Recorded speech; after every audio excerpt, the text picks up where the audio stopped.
इसका second chapter है how the squirrel got his strips. मतलब स्क्विरल को स्ट्रिप्स कैसे मिली, तो ये चैप्टर पूरा उस पे ही है। तो आइए हम स्टोरी रीड करते हैं।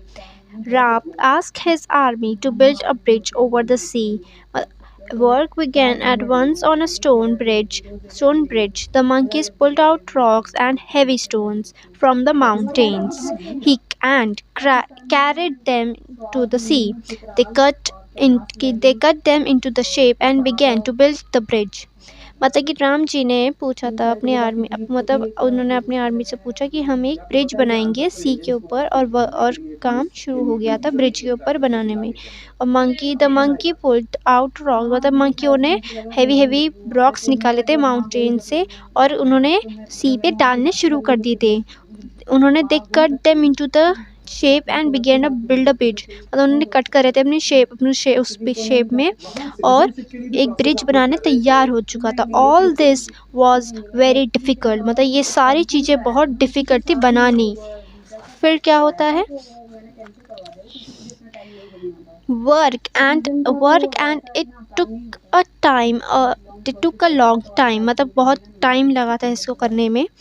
Thousands of monkey worked night and day, मतलब कि रात और दिन में 1000 मंकियों ने काम किया था।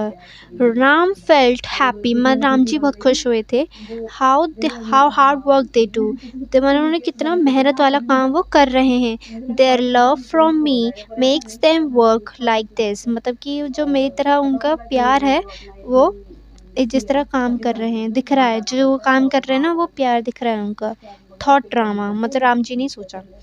One day Rama saw a small brown squirrel. He was going up and down the seashore was a little pebbles in his mouth.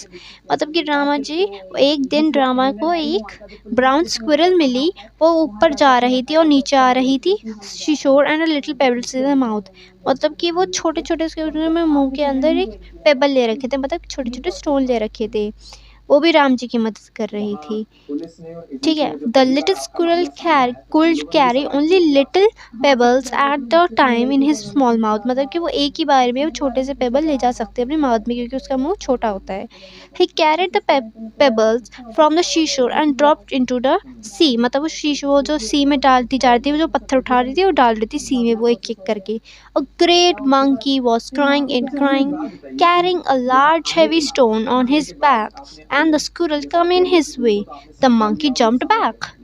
मतलब कि एक बहुत बड़ा मंकी उसने अपनी पीठ के ऊपर एक पत्थर रख रखा था और वो जा रहा था, उसके नीचे को देख अचानक से एक स्क्विरल दिख जाती है और वो पीछे हट जाता है। मंकी वो डर जाता है कि मेरे पैर के नीचे ना जाए। फिर वो चिल्ला बोलता है, हेयर यू लिटिल थिंग, मतलब बोलते हैं तुम छोटी सी। Shouted the monkey in a voice like a thunder, मतलब वो चिल्ला के बहुत अजीब तरीके से बोलता है कि ये छोटी सी गिलहरी तो मेरे पैर के नीचे आ जाती, तुम्हें ऐसे नहीं करना था, तो यू आर इन माई वे, मतलब तुम मेरे रास्ते में क्यों आई। He step back and you are alive now, कि मैं अच्छा करा मैं पीछे हट गया वरना तुम मर जाती, but I nearly fail. And what were they doing here, मतलब वो पूछते तुम यहाँ कर क्या रही हो वैसे। तो छोटी सी गिलहरी बोलती है और एक बड़े मंकी से बोलती है, I am sorry you nearly fail, मतलब सॉरी अगर तुम्हें तो बुरा लगा हो। ब्रदर मंकी, वो अच्छे से बोलती है प्यार से। He said in his small voice, मतलब छोटी सी मुंह से वो अपने बोलती है, but please always look where you are going, मतलब ध्यान से देखो जहाँ तुम जा रहे हो। I am helping Rama build the bridge and I want to work hard for him, मतलब कि मैं रामा जी की मदद कर रही हूँ ब्रिज बनाने में। तो मंकी बोलते हैं, you what, shouted the monkey and laughed allowed, मतलब कि वो हंसता है और वो उसकी मजाक उड़ा रहा होता है। बोलते देखो तुम लोगों ने सुना। He said to his other monkey, other monkey से बोल रहा होता है, देखो तुमने सुना कि वो क्या कह रही है। तो फिर he said to the other monkeys, the squirrel is building a bridge with his pebbles. Oh dear, I never heard a funnier story. The monkeys laugh too, मतलब सारे उसके मजाक उड़ा रहे होते हैं। हमने कभी ऐसी स्टोरी नहीं सुनी कि स्क्विरल हमारी मदद करेगी पेबल्स के साथ। तो फिर the squirrel did not think this funny at all, मतलब वो स्क्विरल नहीं सोचते कि ये फनी है, ये जो हंस रहे हैं फालतू में। He said look I can't carry mountains और रॉक्स, स्क्विरल ने बोला देखो मैं बड़े बड़े पत्थर नहीं उठा सकती, क्योंकि मेरी जो बैक है, मतलब जो मेरी स्ट्रेंथ है वो छोटी सी है, वो नहीं उठा सकती, इसलिए वो अब छोटे छोटे पेबल्स उठा के अपने मुंह में ले जा रही है, वो मदद कर रही है। My heart cries out for Rama and I will do all I can do him, मैं बस अपने हार्ट, मतलब जितना मेरे पास दिल है मैं उतना ही राम के लिए मदद कर रही हूँ जितना मैं कर सकती हूँ।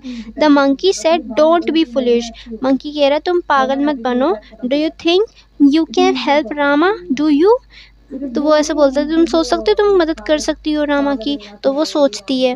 तो फिर वो क्या होता है, think we we can build a bridge with pebbles he he has a big army to help him, मतलब उसके पास आर्मी के पास है, हमारे पास आर्मी है, हम मदद कर सकते हैं, तुम घर चली जाओ वरना तुम हमारे रास्ते में आके पिचक पिचक जाओगी। तो उसको ऐसे बोलने लगता है but I want to help too, मतलब वो स्क्विरल बोलती पर मुझे तो मदद करनी है राम जी की। तो वो बोलता है she said the squirrel I want not to go, मैं घर नहीं जाऊँगी। He cried the pebbles again from the shore to the sea, मतलब फिर से वो मंकी के, मतलब वो पानी में फिर से पत्थर डाल देती है छोटे छोटे pebbles. The monkey were very angry and one of the one picked up the squirrel by his tail and threw it him far away, मतलब वो पूंछ से उसको उठाता है मंकी उस गिलहरी को और उसको बहुत दूर फेंक देता है। The squirrel crying out of the Rama felt into his hand, मतलब वो जाके उड़ के रामा जी के हाथ में गिर जाती है स्क्विरल। फिर the Rama felt held the squirrel close to him, मतलब रामा जी के पास आती है।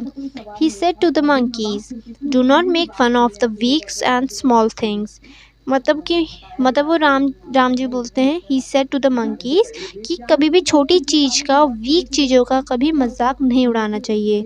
ये नहीं क्योंकि योर स्ट्रेंथ और what do you is not important, मतलब तुम्हारी स्ट्रेंथ और जो तुम सोचते हो वो इम्पोर्टेंट नहीं है, वो मैटर करता है तुम्हारा प्यार कितना है। This little squirrel has love in his heart, मतलब इस छोटी सी स्क्विरल के पास दिल है मदद करने के लिए। He held the squirrel closer to him and said, "Little one, your love touches my heart." मतलब कि राम जी को अच्छा लगा कि तुम मेरी मदद कर रही थी, मेरे दिल पे आई ये बात। He said these words and passed his fingers gently over the little squirrel back, मतलब वो जो उस स्क्विरल के पीछे वो हाथ फैला देता है, मतलब कि वो ऐसे ऐसे करते हुए स्ट्रिप उसके ऐसे ऐसे कर रहे होते हैं, उसकी स्ट्रिप्स आ जाती हैं। And when he put him down तो there were 3 white strips on his back, मतलब वो देखती है कि उसकी जो पीठ होती है, जो उसकी जो बैक होती है, उसमें एक राम जी ने जब हाथ फेरते हैं तो उससे 3 लाइन आ जाती है वाइट कलर की। There were the marks of a lord Rama finger, वो जो लाइन्स होती है वो लॉर्ड रामा जी की होती हैं। From then on the squirrel carries the 3 white stripes on his back, आप देखते हैं कि हर एक गिलहरी के ऊपर एक 3 लाइन बनी होती है, वो लॉर्ड रामा की होती है। अ टेल फ्रॉम द रामायणा। तो ये स्टोरी आज की इतनी ही थी, मुझे लगा आपको समझ आया होगा। अब मैं आपको मिलती हूँ नेक्स्ट वीडियो में। Thank you.